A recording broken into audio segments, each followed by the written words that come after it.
The stars looked different from inside the alien ship. Captain Jake Morrison pressed his face against the thick window and watched Earth grow smaller behind them. He had never imagined he would leave his home planet this way. 3 days ago, he was leading training exercises at the military base. Now he was humanity's first representative to meet aliens from space. Dr. Lisa Campbell sat across from him, her notebook filled with strange symbols. She was trying to learn the alien language, but it was hard work. The sounds they made were like nothing humans had ever heard before. Lieutenant Pete Johnson checked his equipment for the 10th time that hour. He was nervous, though he tried not to show it. The alien who had introduced himself as Commander Zixtal approached their seating area. His skin was blue-gray and covered in small scales. His eyes were large and black, and when he spoke, his voice came through a small device attached to his throat. "We will arrive at the testing planet soon," Commander Zixtal said. The translation device made his voice sound flat and strange. "You must understand the rules before we begin." Jake Morrison stood up straight. "We're ready to listen, Commander." "Every new species must prove they can survive without help," the alien explained. "This has been our way for thousands of years. You will be placed on a planet with only the clothes you wear. No tools, no weapons, no technology. You must survive for 30 of your Earth days, using only what you find there." Dr. Campbell looked up from her notebook. "What if we fail the test?" Commander Zixtal's large eyes blinked slowly. "Then your species is not ready to join the galactic community. You will be returned to your planet and left to develop naturally for another 1,000 years. Lieutenant Johnson frowned. "And if we pass, then you will be welcomed into the Galactic Council. You will receive technology and knowledge beyond your current understanding. Your people will never be alone in the universe again."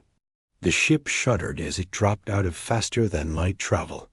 Through the windows, they could see a brown and gray planet spinning slowly in space. There were no green areas visible from orbit. It looked harsh and empty. "This is Testing World 7, Commander Zixtal said. "It has basic plant life and small animals. There is fresh water and breathable air. Many species have been tested here.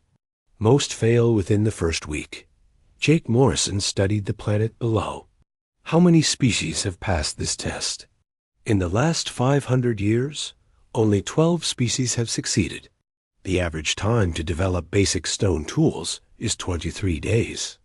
The shortest time was 16 days, achieved by the Kethmoran species." Commander Zixtal seemed proud of this fact. The ship entered the planet's atmosphere with a gentle vibration. Jake Morrison could see rocky hills and sparse vegetation as they descended. There were no cities, no roads, no signs of intelligent life. Just endless wilderness stretching to the horizon. "We will monitor you from orbit," Commander Zixtal explained. "If you are in danger of death, we will rescue you.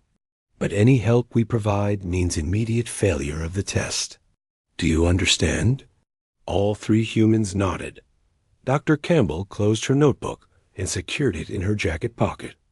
Lieutenant Johnson did one final check of his equipment, then removed his watch and communication device as instructed. Jake Morrison took a deep breath and prepared himself for what was to come. The landing was smooth. The transport bay doors opened with a hiss, and alien air rushed in. It smelled different from Earth air, with a metallic tang and the scent of unfamiliar plants.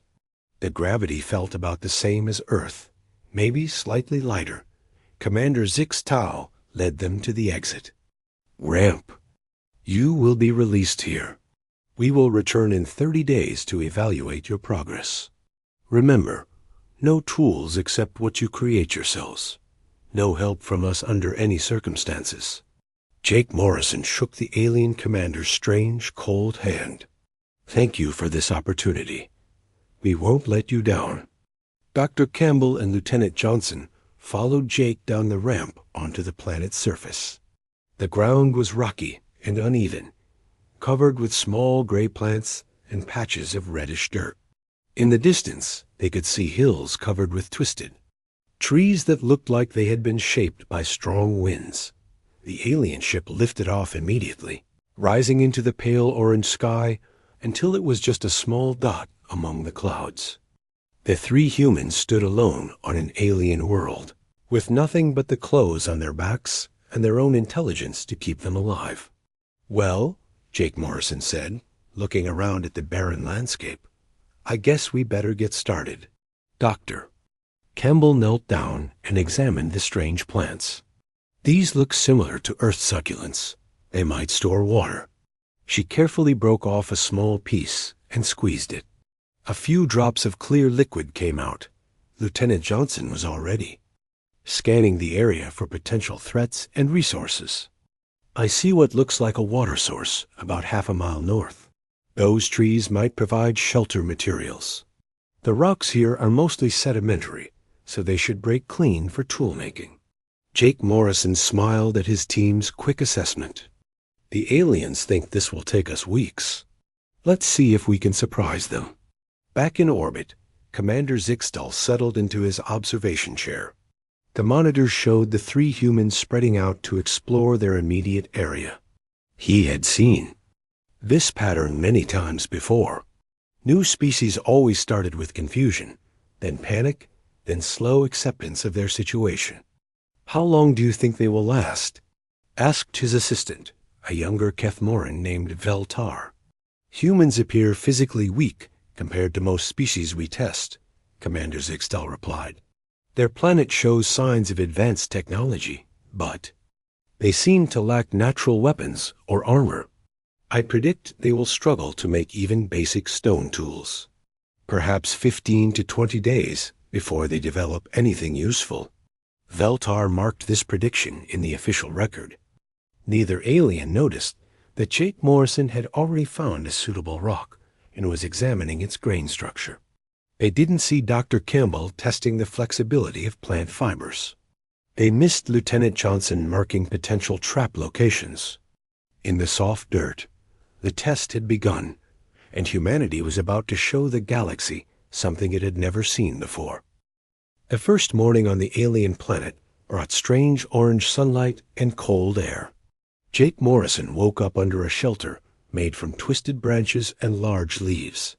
His back ached from sleeping on the rocky ground, but he felt good about what they had accomplished on their first day. Dr. Lisa Campbell was already awake, sitting by their small fire and examining the spear Jake had made the evening before. The wooden shaft was straight and strong, with a sharp piece of stone tied to the end using plant fibers. She tested the binding by pulling on it gently. It held firm. "This is remarkable work for one day," she said when Jake sat up. "Most people would have spent the whole first day just finding water and shelter." Lieutenant Pete Johnson returned from his morning scout around their camp. He carried 3 small rabbit-like creatures, already cleaned and ready to cook. In his other hand, he held a simple sling made from woven grass and a leather patch cut from his boot. "The deadfall trap worked perfectly," Pete said with satisfaction. "I caught these 3 during the night. The local animals don't seem to understand human traps at all." Jake Morrison looked at the morning's catch and smiled. They had food, water, fire, shelter, and weapons. Most importantly, they had a plan for surviving the next 29 days. High above them in orbit, Commander Zixtal stared at his monitoring screens in confusion. The human camp showed signs of organization that should have taken at least a week to develop. He called his assistant over to review the recordings from the previous day. "Veltar, review these images. Are you seeing what I am seeing?" The younger alien studied the screens carefully. "Sir, it appears the humans have already created functional tools and weapons." "This is highly unusual." "Unusual is not the right word," Commander Zixtal said slowly. "This is impossible. No species develops working weapons on the first day. The record for fastest tool creation is 6 days, set by the warrior race of Keth volume. Veltar pulled up historical data on his screen. Sir, should we report this to the Galactic Council? No, not yet. There must be an explanation. Perhaps they had hidden tools we did not detect. Continue monitoring. But Commander Zixtal knew the humans had been thoroughly scanned before landing. They had no hidden tools, no secret weapons, nothing but their clothes and their minds. What he was seeing should not be possible. Down on the planet, the humans were already expanding their capabilities. Dr. Campbell had discovered that certain local plants could be processed into strong rope. She spent the morning weaving longer and stronger cords from the plant fibers. Her hands moved quickly and efficiently, as if she had been making rope her entire life. My grandmother taught me to weave, she explained to Jake. I never thought it would be useful for survival on an alien planet. Lieutenant Johnson was working on a different project. He had found a flexible branch and was carefully shaping it into a bow. The wood was similar to yew trees from Earth, with good spring and strength. He tested the bend carefully, making sure it would not break under tension. The animals here are not afraid of humans, Pete said as he worked. That gives us a huge advantage. They have no instinct to run from. Jake Morrison was improving his spear-making technique. He had already created 3 more spears, each one better than the last. The stone points were sharper, the bindings were stronger, and the balance was perfect. He practiced throwing them at a target made from bundled grass. We need to think bigger, Jake said after hitting the target center 3 times in a row. This test is not just about surviving. It's about proving we deserve to join their galactic community. We need to show them what humans can really do. By the 3rd day, their camp looked like a small military outpost. They had built a fence, using sharpened stakes driven into the ground. Multiple fire pits provided heat and cooking areas. Weapons racks held spears, clubs, and slings. A lean-to shelter protected their supplies from weather. Dr. Campbell had completed her first bow and was practicing with arrows made from straight twigs. The arrows were tipped with sharp stones and fletched with feathers from birds. Pete had caught. Her accuracy was improving rapidly. I used to do archery in college, she said, releasing an arrow that struck a tree trunk 20 yards away. It's amazing how quickly the skills come back. Lieutenant Johnson had moved beyond simple traps. He was now building complex snare systems that could catch multiple animals at once. His military training included survival skills, but he was adapting them for an alien environment with impressive creativity. The key is understanding animal behavior, Pete explained while setting up another trap. These creatures follow the same basic patterns as Earth animals. They need water, food, and safe paths between them. We just have to think like they do. Jake Morrison was working on his most ambitious project yet. He had found a deposit of iron-rich rock near the water source. Using intense heat from their fire and simple bellows made from animal hide, he was attempting to extract usable metal.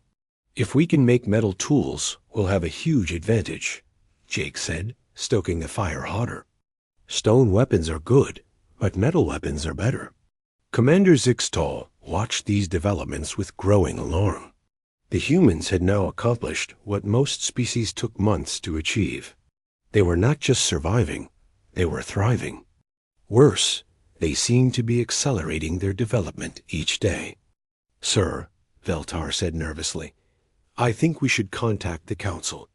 These humans are developing technology at an unprecedented rate. The Council will not believe us, Commander Zixtal replied. They will think we are exaggerating, or that our equipment is malfunctioning. But sir, look at this. Veltar pointed to the screen, showing Jake's metal-working attempt. They are trying to smelt metal on their 4th day. The fastest any species has achieved metallurgy in testing conditions is 67 days. Commander Zixtal made a decision that went against all protocols. He opened a direct communication channel to the Galactic Council emergency line. "This is Commander Zixtel on Testing World 7. I need to speak with the Council immediately. We have a situation that requires urgent attention." The response came quickly. "Commander, you are not scheduled to report for 26 more days. What is the nature of your emergency?" "The human test subjects have exceeded all known development parameters. They have achieved 4th-level tool creation in 4 days. I request immediate Council review of this situation." There was a long pause. "Commander, please confirm your report." "Did you say 4th-level tool creation in 4 days?" "Confirmed. The humans are currently attempting metallurgy. They have created advanced weapons, complex traps, and organized infrastructure. I believe we may be dealing with a species unlike any we have previously encountered."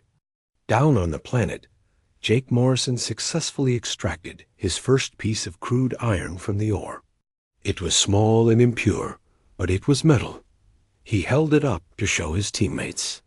"Tomorrow, we start making real weapons," he said with determination.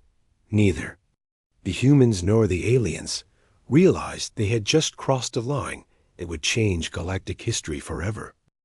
2 weeks had passed since the humans landed on Testing World 7. Jake Morrison held up his latest creation, a crossbow made from metal springs and carved wood. The weapon was small but deadly, capable of shooting metal bolts with incredible force. He tested it by firing at a tree stump 50 yards away. The bolt went straight through the wood and embedded itself in the rock behind it. "That's our 15th different weapon design," Dr. Lisa Campbell said, making notes in her journal.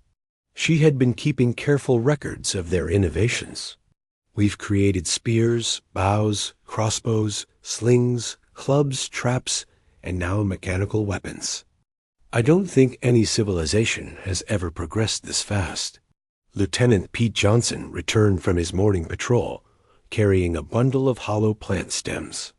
He had discovered these tubes could be used as primitive gun barrels. Combined with the explosive powder he had created from local plants, they made effective projectile weapons. "The blast powder works perfectly," Pete announced, showing them a small clay container filled with gray powder.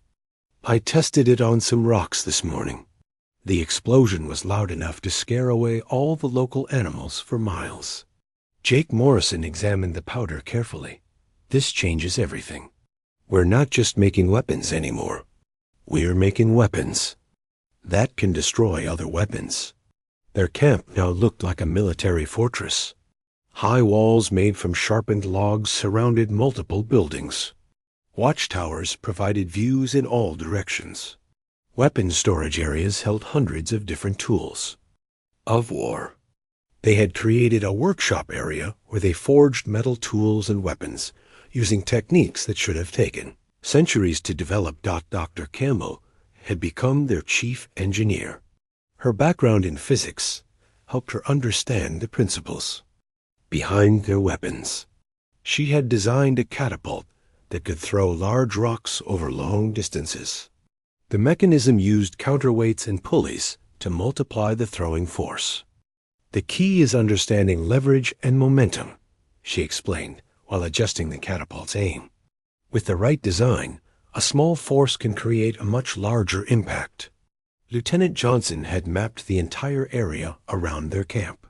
He knew every animal trail, every water source, every defensive position. His military training, combined with 2 weeks of observation, had given him complete tactical control of their territory. If anyone wanted to attack us, they would have to come through one of 3 main approaches, Pete said, pointing to his hand-drawn map. "We have weapons positioned to cover all of them. Plus, we have early warning systems and escape routes." Jake Morrison was working on their most ambitious project yet. He had built a forge that could create high-quality steel from the local iron ore. The forge used a system of bellows and heat reflection that maintained incredibly high temperatures. With this equipment, they could make weapons that rivaled anything from Earth's medieval period. "We're not just surviving anymore," Jake said, hammering a piece of red-hot metal into the shape of a sword blade. "We're building a civilization." In orbit above them, the alien observation ship was in chaos. Commander Zixtal had been receiving emergency communications from the Galactic Council every day for the past week. The Council could not believe the reports they were getting. "Commander, please confirm your latest report," came the voice of Council Leader Prextani through the communication device. "Did you say the humans have developed explosive weapons?" "Confirmed, Council Leader. They have created what appears to be primitive gunpowder and projectile weapons. They are now testing artillery systems." There was a long silence from the Council. "Commander, in our entire history of species testing, no civilization has ever developed explosives during the trial period. The fastest recorded development of explosive weapons was 347 days, achieved by the Mordok war clans. These humans achieved it in 14 days, Council Leader. This is impossible." "Are you certain they did not have hidden technology?" Commander Zixtal reviewed his scanning data for the 100th time. "I am certain, Council Leader. They began with nothing but basic clothing. Everything they have created came from materials found on the planet." Veltar approached his commander with a worried expression. "Sir, we have detected something new. The humans appear to be building some kind of large construction project." Commander Zixtal switched his main screen to show the human camp. What he saw made his blood run cold. The humans were constructing what appeared to be a siege weapon, far larger than anything they had built before. "Get me the Council immediately." He ordered down on the planet. The humans were putting the finishing touches on their masterpiece. Dr. Campbell had designed a trebuchet that could throw objects, weighing over 100 pounds for distances of several hundred yards. The massive wooden frame towered over their camp, like a monument to human engineering. "This weapon could destroy a building," Lisa said, checking the calculations in her notebook. "With the right ammunition, it could breach any fortification." Jake Morrison loaded a large stone into the trebuchet's basket. "Let's test it. Pete, make sure the area is clear." Lieutenant Johnson confirmed that no animals or obstacles were in the weapon's path. "All clear. Let her fly." Jake released the trigger mechanism. The massive counterweight dropped, and the long arm whipped forward with tremendous force. The stone sailed through the air in a perfect arc and crashed into a distant hillside with an explosion of dust and debris. 800 yards, Pete called out, measuring the distance with his improvised tools. "That's farther than any weapon we've built so far." Commander Zixtal watched this demonstration with growing fear. The humans had just displayed the ability to attack targets at extreme range with devastating force. They had created weapons that could threaten even his observation ship if it came too close to the planet. "Council Leader, we have a serious problem," he reported. "The humans have now developed siege weapons capable of long-range attacks. I believe they may pose a threat to our monitoring operations. Commander, you are ordered to maintain safe distance from the planet. Under no circumstances should you allow the humans to threaten your vessel." "Understood, Council Leader. But, sir, I must ask what happens if they continue to advance at this rate." There was another long pause. "We are convening an emergency session of the full Council. This situation is unprecedented. Continue monitoring, but be prepared for new orders." Jake Morrison approached the alien observation post marker they had, discovered on their third day. It was a small device hidden among the rocks, designed to monitor their activities. He spoke directly to it, knowing the aliens were listening. "Commander Zixtal, we know you're watching us. We've been tracking your ship's position and movement patterns. We understand you're just doing your job, but we want you to know something important." Dr. Campbell and Lieutenant Johnson joined him at the monitoring device. "We're not just trying to pass your test," Jake continued. "We're preparing to defend ourselves if necessary. We don't know what happens if we fail your test, but we're not going to fail without a fight. Pete Johnson added, "We've identified 17 different ways to attack an orbiting spacecraft using the materials available on this planet. We don't want to use them, but we will if we have to." Dr. Campbell stepped forward. "We hope this can end peacefully. We want to join your galactic community, but we want you to understand that humans don't surrender easily. We adapt, we innovate, and we survive." Commander Zixtal turned off the monitoring device and contacted the Council one final time. "Council Leader, I am requesting immediate termination of the test. The humans have just threatened our observation ship. They claim to have developed anti-spacecraft weapons. I believe they are serious." "Granted, Commander. Proceed with immediate extraction. We will deal with this situation at the highest levels." As the alien ship descended toward the planet, Jake Morrison smiled and picked up his best sword. After 2 weeks of constant innovation, humanity was about to face its greatest test yet. The alien ship landed in the same spot where it had dropped off the humans 2 weeks earlier. But everything had changed. Where once there had been empty, rocky ground, now stood a fortified settlement that looked like it had taken years to build. High wooden walls surrounded multiple buildings, and strange mechanical devices pointed toward the sky. Commander Zixtal stepped out of his ship with extreme caution. His security team flanked him, their energy weapons ready. He had never felt nervous during a species extraction before, but these humans had proven they were unlike anything the galaxy had ever seen. Jake Morrison walked out to meet them. He carried a sword made from gleaming metal, crafted with skill that should have been impossible to achieve in such a short time. His clothing had been modified into practical work gear, and he moved with the confidence of someone who had mastered his environment completely. "Commander Zixtal," Jake said with a respectful nod, "we're ready for extraction, but first we have something to give you." The alien commander's translator device crackled as he spoke. "The test is terminated early, by order of the Galactic Council. You will return to your ship immediately for transport back to Earth." Dr. Lisa Campbell approached carrying a beautifully crafted wooden box. Inside, wrapped in soft plant fibers, was the sword Jake had made on their final day.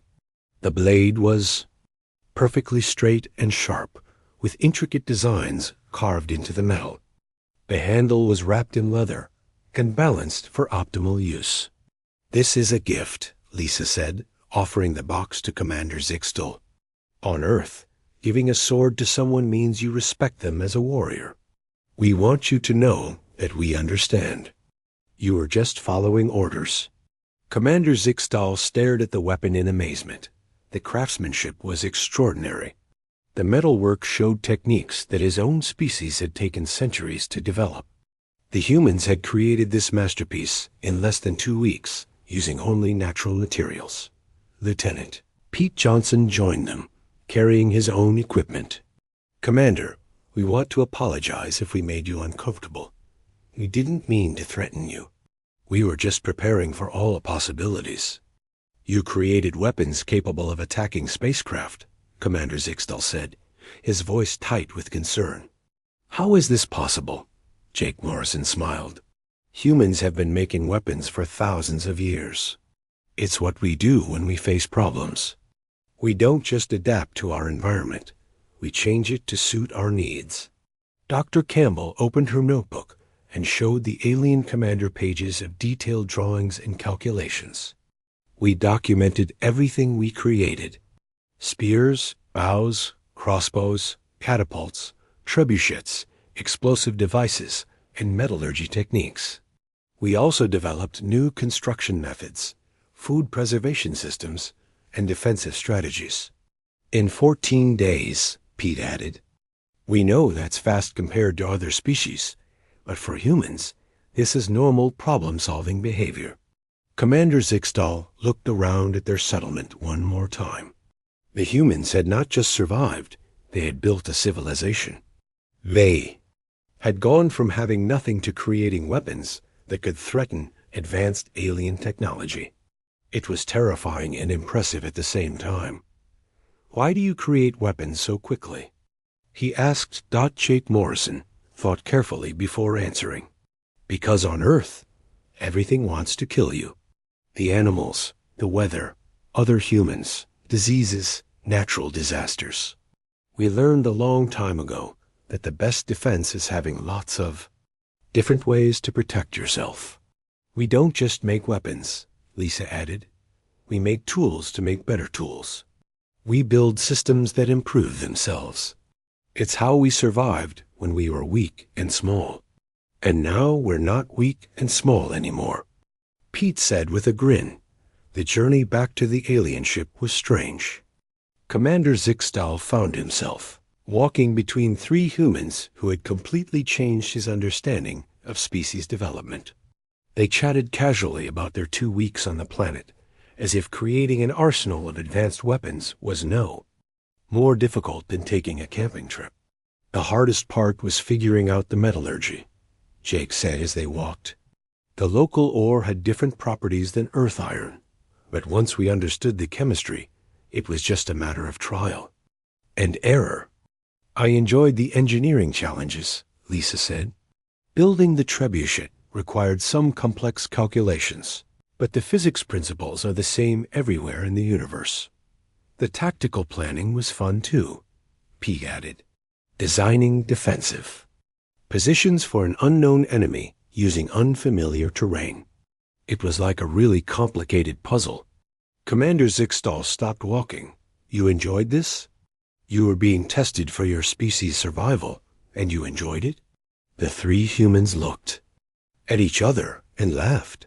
"Commander," Jake said, "humans love challenges. The harder the problem, the more excited we get about solving it. You gave us the ultimate puzzle, and we had a great time working on it." Back aboard the alien ship, Commander Zixtal received final orders from the Galactic Council. The communication came directly from Council Leader Prextani himself. "Commander, the humans are to be granted immediate full membership in the Galactic Council. They will be classified as a restricted innovation species, the first in galactic history." "What does that mean, Council Leader?" "It means they will receive all the benefits of membership, but with special monitoring of their technological development. A species that can create advanced weapons from nothing in 2 weeks must be watched carefully." "Are they considered dangerous, Council Leader?" "They are considered the most dangerous species we have ever encountered. But they are also potentially the most valuable. Their innovation capabilities could advance galactic civilization by thousands of years." Commander Zixtal looked at the three humans sitting quietly in their transport seats. They were examining small samples of alien technology, already discussing how the principles might be applied to improve their own designs. "Council Leader, I believe they are already advancing our civilization. They have challenged everything we thought we knew about species development." "Indeed, Commander. That is why the Council has decided to offer Dr. Campbell the position of Human Ambassador to the Galactic Council. Her linguistic abilities and scientific knowledge make her ideal for the role." "And the other two?" "Lieutenant Johnson will be offered a position with Galactic Security as a tactical consultant. His military innovations are of great interest to our defense forces. Captain Morrison will return to Earth as humanity's official liaison, but he will also serve as an advisor on rapid development techniques for other species." Commander Zixtal ended the communication and approached the humans. "Dr. Campbell, the Galactic Council would like to offer you a position as Earth's first ambassador to our civilization." Lisa looked up from the alien device she was studying. "I accept, Commander. When do I start?" "Lieutenant Johnson, you are invited to join our security forces as a consultant." Pete grinned. "Sounds interesting. Will I get to see how other species handle military problems?" "Captain Morrison, you will return to Earth as our official contact with your government." Jake nodded seriously. "I understand the responsibility, Commander. We won't let you down." As Earth grew larger in the view screen, Commander Zixtal realized that everything was about to change. For thousands of years, the Galactic Council had assumed they understood how civilizations developed. The humans had proven them completely wrong in just 2 weeks. "Commander," Veltar said quietly, "what do you think will happen now?" Commander Zixtal watched Jake Morrison sketching designs for improvements to their spaceship's engine systems. "I think," he said slowly, "the galaxy is about to become a much more interesting place." The ship entered Earth's atmosphere, carrying 3 humans who had forever changed what it meant to be a dangerous species in the galaxy. Behind them, on a distant planet, stood the ruins of a testing facility that would never be used again. The humans had not just passed the test, they had made it obsolete. Humanity had officially joined the galactic community, and the universe would never be the same.